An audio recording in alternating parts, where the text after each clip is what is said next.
Palestinians are crushing rocks from Joshua's altar to build a new road. The United States has threatened to ban Israel's airplanes from landing on American soil. The Jewish National Fund is about to start buying land in Judea and Samaria. All this and so much more right here on the Joshua and Caleb Report. In a world plagued with anti-Israel propaganda, Hayovel presents the Joshua and Caleb Report, a positive voice of truth straight from Israel's heartland. In a world of negativity and fake news, every Christian should be connected to the life and positivity that Israel brings to the world. Welcome to the Joshua and Caleb Report. I'm Luke Hilton here with Joshua Waller. We're talking about Joshua's altar today, a different Joshua, but one that this show is named after. Glad to have you along. If you're watching on YouTube, make sure you hit subscribe, hit the bell so you get every video when they come out, and leave us a comment. We really like engaging with the comments down below. If you're listening on a podcast platform, you can also subscribe or follow completely for free. If you listen on Apple Podcasts, we need your ratings there. So take a couple of minutes and do that for us. We're also on Rumble, and we'll have the link in the description below if you'd like to watch on and connect with us on Rumble. And today we are going to talk about Palestinians crushing rocks from Joshua's altar. Josh, you were on site, and this was something, I think you said, an attack on Christianity and Judaism. That's right. And I think we definitely feel that way. But well, more than that, on the Bible, Luke, like literally, we're talking about, we're going to get into it, guys. It's incredible. This week, really, this is a huge thing that just happened. Right. We're going to get more into it. We're going to get into it in just a second, but hang on, because you might have heard that President Joe Biden, has not called Prime Minister Bibi Netanyahu yet. And that is true. And if you ask his spokesperson or any of his officials, they'll just say he's getting to it. He's got a lot more important issues like coronavirus and like racial injustice and like climate change, things like that happening in the United States, and foreign policy should come next. Well, maybe that's true. Obviously, the issue of Iran is not something that's too far down on his list, and maybe it would be a good idea for him to get with Israel on dealing with Iran, but that hasn't happened yet. One article I read is that President Biden wants to show Netanyahu that there's a new boss in the White House. So I kind of tend to think that might be true. You know, based on their past relationship, I don't think Bibi's really concerned about it either. No. Like, he's going to be diplomatic, obviously. And he's going to be really fuzzy when he does call, because I assume he will call eventually. Yeah. But Bibi, he's pretty good, got a pretty good backbone when it comes to Biden. We've tested that before. I mean, literally the whole they've worked together Iran for deal, many years. Yeah. Exactly. He showed a pretty stiff shoulder to the Iran. So he's not scared of him. I don't think he's so scared of that. But Luke, what's going on with the United States threatening to ban flights from landing? I think that most people would have thought that actually, I don't know. This could be, you might call this the second big issue, because maybe first issue is actually that Biden hasn't called Bibi. That's actually kind of a big issue. Yeah. Maybe this is actually second. I thought this was first, but maybe this is second. The second big issue, and everybody thought it was going to be like really bad because they saw the headlines. Yeah. Like, oh no. And I was talking to some Israelis. They were like, when I saw the headline, I was like, oh no. This is it. It's and then when they read it, it was a little bit understandable. Okay. So this is what has happened. The U.S. said, or Israel, because of this strain of COVID and other strains and all this stuff, they've locked down the airport. Right? And just to remind everybody, Israel locked down their airport, even from their own citizens coming back into the country a couple of weeks ago. They've now semi-opened up, and if you get approved by the committee, then you can come in, and they've had probably most Israelis have been able to come back into the country, and even a few non-Israelis. So, but what they voted on was that all these rescue flights, is what they call them, could only be Israel's El Al Airlines. And so they operated that way until the United States says that is illegal. You can't operate your own flights. We must be able to fly into Israel. So in a roundabout, in a kind of a strange way, it sounds kind of bad that the U.S. threatened back and said, hey, if you don't allow U.S. flights to run into Israel and land at your airport, we're going to close our borders, basically, to El Al airplanes. To Israel. Yeah, that's the Israeli airplanes. national airline. So I mean, it could have turned into a bit of a crisis. Like, really, if Israel would have said tighten down, because it really was about COVID stuff. Israel was saying we want to tighten it down to just our operating units coming into the country, so we can minimize the threat of other strains of COVID coming into to Israel. Right. So it really was understandable on Israel's side, but then it got to be a little bit of a hot water when they came back with such a they called it a flagrant violation. I think most of the time when I see that word flagrant violation, flagrant, not a flagrant violation, it's got to be some leftist deal. They really love that word, and they love like pushing it like at Israel. You see that, and you see Israel next to it. That's usually like it's a combo. Israel is flagrantly violating this or that or whatever. Right. So this was another one of those times when the United States looks like took hopefully opportunity. they avoided, though, and things are going to It's kind been of get avoided. back to normal. The second potential crisis has been avoided by the administration. And Israel is actually in process of opening up the country. They've got lots of vaccinations going on. Numbers are going down in cases, and they're hoping this is like the last time, and they'll be able to come out of lockdown and come back to normal in the coming months. So, which means maybe tourists and volunteers could come back into the country.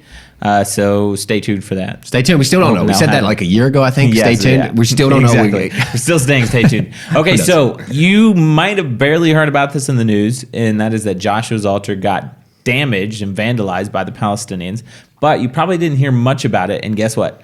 You're only going to have an on-site report from us right here, the Joshua and Caleb report. Josh, you were there. What happened first? Palestinian Authority wreaked havoc on the biblical era site of Joshua ben Nun's altar on Mt Ebal. They actually took rocks from the perimeter wall, the retaining wall, and ground them into gravel to help build their new road. You couldn't get more Outrageous. Flagrant. Flagrant. Let's use it again. Okay, let's flip it around. So anyways, here's what happened from the field. The only field report that we know of on the Mount Ebal, Joshua's altar. Here's Josh out at the site this past week. Okay, guys, we've just gotten word that an ancient archaeological site that's actually near and dear, close to my heart. It's actually Joshua's altar. Has been the wall around it has been broken up by some local Arabs that don't respect the site. So we're gonna go check it out. We're gonna go see what we can do. We're gonna try to document this, because obviously this can't be tolerated. We're talking about something that over 3,000 years ago that says so clearly that the Jewish people were here. This is literally Joshua's altar that he built with the children of Israel when they first came into the land.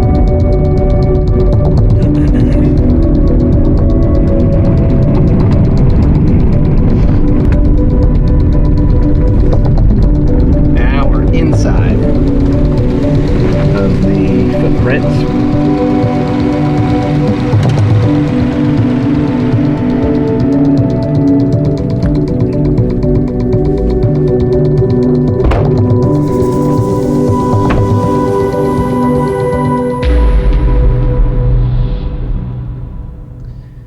Okay, guys, we're here on Har Ebal, the Mount of Cursing, the Mount of Blessing, just to the south of us. Unfortunately, as you can tell behind us, we've had some really horrific. We're talking about history here of the actual altar site. Thank God the altar is untouched just above us, but we actually have a wall that goes around the base of it. Got Aaron Lipkin here, really professional on the site. You've taken just a lot of your life and invested into this cause and trying to bring awareness to this site. Tell us what happened. It just literally this destruction just happened. What are we going to do? Obviously, we're going to try to fix it, but give us more details. This is an important holy biblical site for Jews and Christians. Yeah. And what we see here is a total desecration of the principle of respecting other religions.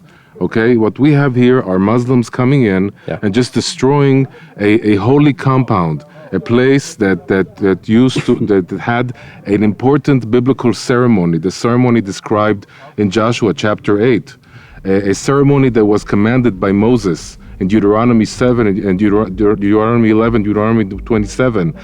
This site is a crucial site, an important site, and it's a holy site. Yeah. It's not just an ancient site, it's a holy site for Jews and Christians. This is the principle of our religion. This is the place where the Israelites came here under the commandment of Moses and God, and this is where they uttered the word Amen when they heard the commandments uttered by the high priests. This place is the unification of the people, the commandments of God, and the land of Israel, which serve as the base for our faith, the Jewish faith and the Christian faith. And what happened here is that just because they are paving a road close to here, what they're doing is they need gravel. So why not take stones from the holy compound, from the precinct that surrounds the altar of Joshua? Why not just take those stones and use them for the road that they're paving? And you know what that reminds me? That reminds me of what happened between 1948 and 1967, when the Jordanians took the tombstones of Jews from the Mount of Olives, the cemetery, and used them for urination purposes in doing places for like the men's room for the soldiers and the Jordanian soldiers. They took the tombstones with no respect whatsoever for the Jewish people, for the Jewish religion, for the Jewish faith. And this is exactly what they're doing. They're coming here and just demolishing everything with total disrespect for the Jewish faith, for the Christian faith, and for the Bible. Well, and I was just talking to the guys on the way here. You can't get more foundational than this. Literally, the children of Israel crossed over the Jordan, and they come here. Like if our Bible, and what I was telling them, why is Joshua's altar so significant? Why is this wall surrounding Joshua's, this ancient piece of ground that we're sitting on right now, why is this so significant? I said, because there was, people believed the Bible. They just believed it because they did. But when we have factual evidence that says that the Bible is true, it fits the story to a T. The altar here has the kosher animals, the year, all the data that's been taken from there fit the biblical picture exactly. Exactly. And even this wall surrounding it fits the biblical footprint, and I want you to talk about it in just a second, the biblical footprint that matches the children of Israel as they go. So if this is destroyed, the attempt is to destroy evidence that the Word of God is actually true. And like you said, Jews and Christians alike, this is something dear to our hearts. And you can tell we're a little bit fired up about this because there's an attack. It's not just against this old wall. It's an attack literally against the Word of God, right? It's an attack against the foundations. Really, look, this was here for thousands of years untouched. And just now we have, and look at our world today. This is literally our battle that we're in this generation. It's an attack against the foundations. Not only is this, but we're going to fix this. I mean, people are going to come, we're going to try to get this fixed, but literally the attack is against the Word of God and trying to make it void, trying to avoid that picture. But I want you to say, Aaron, quickly, why is this outside wall so significant? Because I don't think people understand. Okay, it's just an outside wall, but why the outside wall? Right. So when you look from the outside, it just looks like a wall of a terrace. Yeah. But what we're seeing here is a reconstruction of an ancient wall that was under it, that was reconstructed by Professor Adam Zartal. Yeah. Professor Adam Zartal found the altar 40 years ago, and he found this interesting precinct around the altar that looks like a footprint structure. Now, he found 5 more of these structures in the Jordan Valley and in Samaria that were built by the Israelites. And Professor Zartal believed that these precincts, these walls, these footprint structures, enclosures, are actually Gilgal. Gilgal in the Bible is a holy compound, a holy camp that served the Israelites for convening, for worshiping God, for sacrificing, for crowning king. So this is a Gilgal, this is a footprint structure. The wall has its own importance and significance. The precinct was built to make it clear what is holy and what is unholy. We're standing outside of the holy area, and from this wall inwards is the holy area. And so, whoever did this, they touched the essence, the holiness of the Bible and of our belief. Amen. All right, guys. Thanks for. We're going to do something about this. We got to. So, but it's our job here to let you guys know what's happening. Thanks, Aaron. Thank you. So, guys, that was an amazing time to be there with the Jewish community. We literally got to stand shoulder to shoulder with the Jewish community. It was a little bit under wraps there for a little bit, but now we can talk about it. We actually rebuilt the wall that was destroyed. Actually put stones back up. So literally while we were there, it was like a closed thing. Like they didn't want any ruckus going on, and we couldn't really talk about it, but we got the interview. It's literally right in the middle of Nablus, Shechem, right next to a military base. You can't drive there without going through the Arab part of town. Right. So it's a sensitive area. Very sensitive. Easy for the Arabs to get to, not easy for anyone else to get to. Luke, literally while I was there, it was myself and a few High Eval volunteers. We were shoulder to shoulder with the Jewish community rebuilding this ancient 3,200 years old, really, this wall that was incredibly old. We're rebuilding this line that was destroyed. And that was, for one, it was just an incredible opportunity to rebuild literally the ancient walls that had just been destroyed. But there on site was the military, big chiefs of the military were there with Arabs trying to figure out what happened, and they were trying to sign off stuff of, okay, who's taking responsibility for this and all this. We assumed that was going on. But at the same time, I want to really focus on, we talked about it in the video, just the interview there quickly, but literally what took place here was such a attack against the Bible. And I think that's what to me, people should know more than anything. I saw somebody, Naftali Bennett, actually compared this Palestinian Authority action to the actions of ISIS. ISIS is known around the world for absolutely zero care about anything historical, obliterate history, right? That's what they're known for. Literally, we're seeing that kind of ISIS mentality right here in our neck of the woods by the Palestinian Authority, absolutely refusing to recognize that the Jewish people have been here. Obviously, Joshua. Is there any other person that you could say is more Jewish? He was literally the first commander of the people of Israel that fought and took this land. Right, and this altar was set up right when the children of Israel first came into the land. So you're literally going back to the beginning. So trying to rid history of the first Jewish commander. So here the first altar, right? Set up in the land. Yeah, if you destroy this piece of history, literally you can really do a lot. So it obviously is in the interest of the PA to destroy the altar and destroy this evidence. I don't think it was just I just have this feeling. It wasn't like, hey, we're building this road. We need some gravel. Hey, where can we get some rocks? Hey, there were some rocks laying right there. Let's throw them in the rock crusher. I don't think it was like that. It was very strategic on, let's get this site. Let's destroy the stones. Let's tear down the wall. And I want to say one thing, Luke, is that they literally threw these rocks into a rock crusher and ground them for gravel for the new road they were putting in. Right. Can you get any, literally this can never be replaced. Yeah, completely The wall, when I got there, you saw, you guys were able to see a little bit of the picture. We couldn't show too much of the area at the time. Literally, it was about 100 feet of the area was completely destroyed. And those rocks, it just will never be what it was. We rebuilt it, but literally that piece of history, that little section, the wall's there again, but it's new now. They actually are trying to erase history. And it reminds me of when the Palestinians took material out of the Temple Mount and actually ground it through a rock crusher and dumped it in a trash heap. And there's archaeologists now that are pulling it out and sifting through it, and they're finding artifacts from thousands of years ago from the temple eras. But yeah, it's the same thing. They're actually trying to erase history because they think if they can erase history, then they can erase the Jewish people's right to the land of Israel. Look, there's so much to talk about today, but there's one more thing. This reminded me of a story, and this is a story of a winery owner that we know down in Hebron. The Hebron area, there's a field, it's called Stei Kalev, and there's the field of Caleb. So here we're talking about Joshua, the field of Caleb. Caleb took Hebron in the Bible.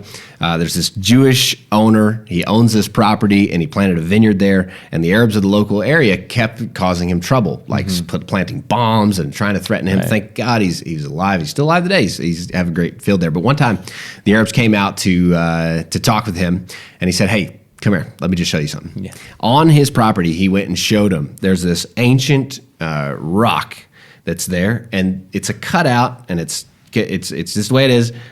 It's an ancient wine press. And so he asked the Arabs. He said, "What is this?" And they said, "It's a wine press." Nobody can deny that it's a wine press. Right. And literally, they just turned around and left. Because there is absolutely no argument against the Jewish presence here in the land of Israel. There's wine presses literally just in right here where we are, 300 ancient wine presses just right here. Well, because in Islam, you don't make wine. So they're kind of shooting themselves in the foot if they were to say that it was Arab or Palestinian. But historically, these are Jewish, ancient Jewish wine presses that are embedded into the ground. Literally, like you said, there's everywhere. 300 of them all across Judea and Samaria. So I was reading so many, it's kind of funny, but when I research for this show, I read a lot of left-wing news because it just, gives you both perspectives, gives you a lot of material. And I was reading so many lies about the Palestinian state and giving away land and apartheid and racism and Israel building the settlements and stuff like that. And it's just mind-blowing how much, and we'll talk about, the lie of the week again, how many lies are out there that so many millions of people believe without even having any idea. Like you're saying, you're standing at, we just showed you Joshua's altar, literally where the children of Israel first came into the land. There's 300 wine presses, olive oil presses that are undisputable facts that the Jewish people were here for thousands and thousands and thousands of years. And yet these lies, if you say them loud enough and repeat them often enough, people believe them. And that's what we're seeing happen today. We got to move on, but we got so much to cover, we might not even get to all of it. But did you know that Hamas is not only headquartered? Okay, get this. Hamas controls the Gaza Strip, right? They're like the governing authority body in the Gaza Strip. You got Fatah that controls the Judea and Samaria. That's what the Palestinian Authority is controlled by Fatah. And then Hamas is also headquartered in Turkey, right? But just this past week, Israel stopped the transfer of money between Hamas in Turkey and Hamas in Judea and Samaria. And it was going through Israel's port, Ashdod, and it was going to these cover-up companies. One was a techno company, and another was a sanitation company, both from just down the hill, but here behind us in Nablus. In Shechem.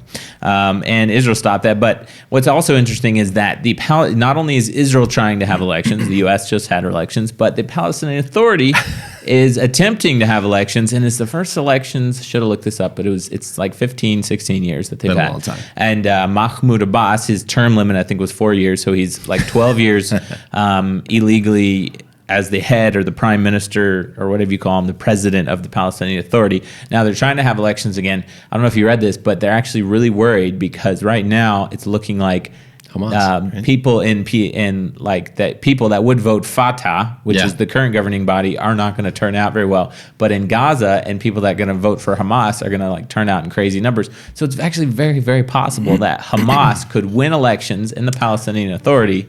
And actually be the governing body of the Palestinians in Judea and Samaria, which is like Fatah, basically the current situation times like 5 or 10 times worse.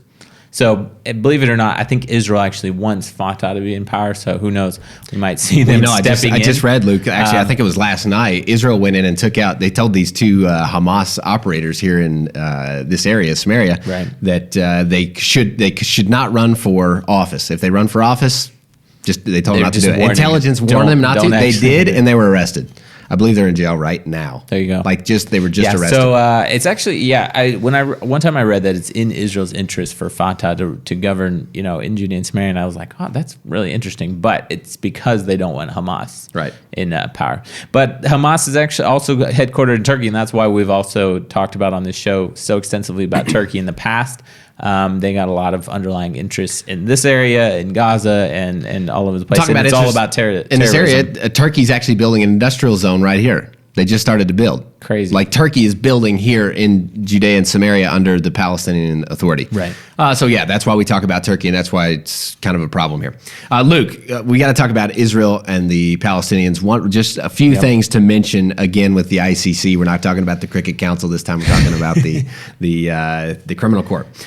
Israel officials have since then, because that was fresh news last week, they've actually pushed back, and they've actually threatened sanctions against the Palestinian Authority, but for not following the agreement of the Oslo Accords. Because according to the Oslo Accords, it's not a state. Right. And they can't actually file complaints with the ICC. Because Palestine is not a state. Right. And because they've not followed And Israel is these, not a member of the ICC. and remember, there's just so many things that are. So for actually coming against Israel and filing these complaints actually does not flow with what the Oslo Accords outlines. And something I for them. actually read this morning that I thought was interesting is that it's very likely that the Palestinian Authority joined the UN. They joined as a non-member state, and the UN accepted them as a non-member state, was just so that they could try to have the right to bring a case to the International Criminal Court against Israel. Yeah. Which that kind of blew my mind, is that they actually tried to join the UN, even though they're not a state. The UN accepted them as a non-member state just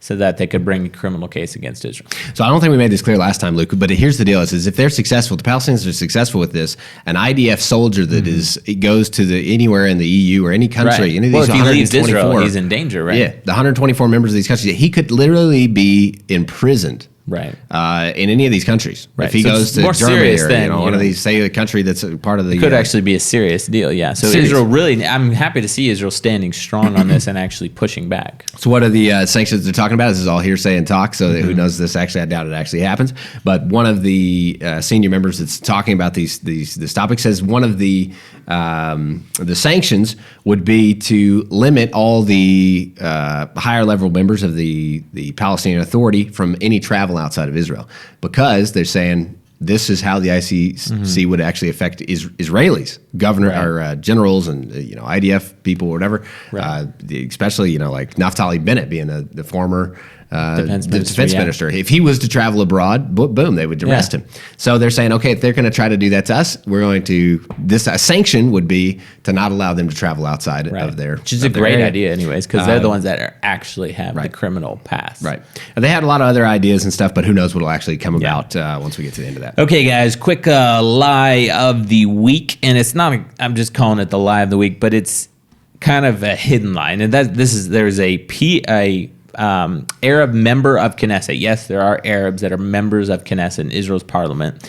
He was getting condemned this week from the Palestinian Authority about making embarrassing and shameful statements because he said prisoners in Israeli prisons were terrorists. And here's what he said. He was in an interview with Israeli TV Channel 12, main network here in Israel.